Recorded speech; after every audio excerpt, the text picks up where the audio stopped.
ایک صحابی ہیں جن کا نام ہے ثوبان، ثا واو با الف نون، ثوبان رضی اللہ عنہ. یہ مولا ہیں، اور مولا کا ایک مطلب ہے a person who was a slave and then he was freed، یعنی وہ پہلے غلام تھے اور ان کو بعد میں آزاد کر دیا گیا. ایسے شخص کو مولا کہتے ہیں. تو ثوبان رضی اللہ عنہ on one occasion is early morning، صبح جاتے ہیں، اور اس کو آپ ایسے سمجھ لیں the person you love you want to be that person، آپ چاہتے ہیں کہ آپ زیادہ سے زیادہ اس بندے کی صحبت اختیار کریں، آپ کا دل نہیں لگ رہا ہوتا. تو ثوبان رضی اللہ عنہ فجر کی نماز پڑھنے کے بعد اپنے گھر جاتے ہیں، اور جب واپس آتے ہیں وہ دوبارہ یہ چاہ رہے تھے کہ میں اللہ کے نبی کے ساتھ جو ہے میں اپنا وقت گزاروں.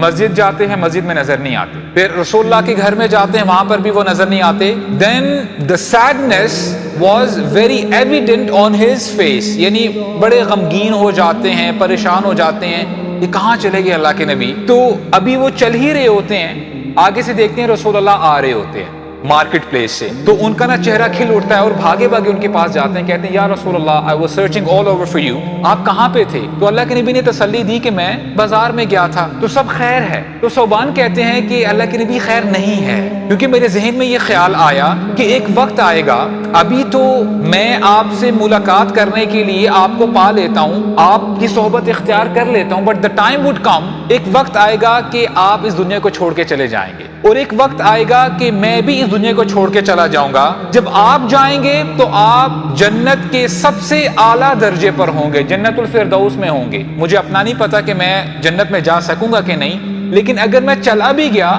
میں کسی لو لیول پہ ہوں گا. یا رسول اللہ how can جنہ بھی جنہ without you، اے اللہ کے رسول جنت کیسے ہو سکتی ہے آپ کے بغیر، جہاں پہ آپ کی صحبت نہ ہو، جہاں پہ آپ کا دیدار نہ ہو، جہاں پہ آپ سے ملاقات نہ ہو. اللہ کے نبی کی زندگی میں یہ کچھ مومنٹس ہیں جن میں اللہ کے نبی کے پاس جواب نہیں تھا. He was silent. اللہ تعالیٰ جبریل علیہ السلام کو بھیجتے ہیں جواب دے کر، ساتوں آسمانوں سے جبریل علیہ السلام نازل ہوتے ہیں اور اللہ کے نبی کے پاس جواب آتا ہے. اور پھر ہمارے نبی نے کیا فرمایا صلی اللہ علیہ وسلم، المرء مع من احب، کہ بندہ دنیا میں جن لوگوں کے ساتھ ہوگا یا جن سے اس کی ایفیلیشن ہوگی، جن سے یہ محبت کرتا ہوگا، قیامت کے دن آخرت میں وہ انہی لوگوں کے ساتھ ہوگا.